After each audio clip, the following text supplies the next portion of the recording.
ગુજરાત આયુર્વેદ યુનિવર્સિટીના paper leak મામલે અમદાવાદમાં વિરોધ થઈ રહ્યો છે। ઇન્કમટેક્સ પાસે એનએસયુઆઈ યુથ કોંગ્રેસે વિરોધ નોંધાવ્યો।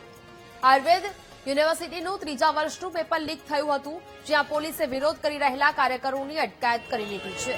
રાજ્યના શિક્ષણ મંત્રીના રાજીનામાની માંગ સાથે આ વિરોધ પ્રદર્શન છે તે કરવામાં આવી રહ્યું હતું। આયુર્વેદ યુનિવર્સિટીનું ત્રીજા વર્ષનું પેપર લીક થયાને લઈને આંદોલન છે તે કરવામાં આવી રહ્યું હતું। પોલીસે વિરોધ કરી રહેલા કાર્યકરોની પણ અટકાયત કરી હતી।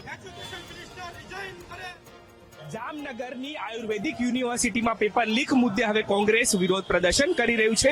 ઇન્કમટેક્સ 4 રસ્તા ખાતે જે દ્રશ્યો જોઈ શકાય છે કે યુથ કોંગ્રેસ અને એનએસયુઆઈના જે કાર્યકર્તાઓ છે તેમના દ્વારા ઉગ્ર વિરોધ પ્રદર્શન કરવામાં આવી રહ્યું છે અને અત્યારે હાલ અહીં જે રસ્તા છે તે રોકવામાં આવી રહ્યા છે। એટલે કે ક્યાંક જે પ્રકારે યુથ કોંગ્રેસ છે તે વિરોધ કરી રહ્યું છે। વિરોધ પ્રદર્શન શા માટે આજે?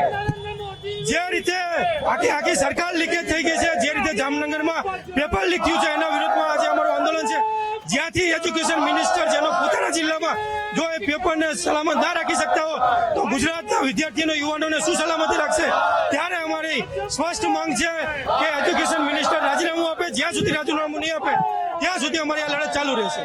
તો હાલ યુથ કોંગ્રેસ અને એનએસયુઆઈ છે તેમના દ્વારા વિરોધ પ્રદર્શન છે તે કરવામાં આવી રહ્યું છે અને ઇન્કમટેક્સ 4 રસ્તા પાસે જે ટ્રાફિક છે તે પણ જામ થયો છે, કારણ કે યુથ કોંગ્રેસ અને જે કાર્યકર્તાઓ છે તેમના દ્વારા વિરોધ પ્રદર્શન કરવામાં આવી રહ્યું છે।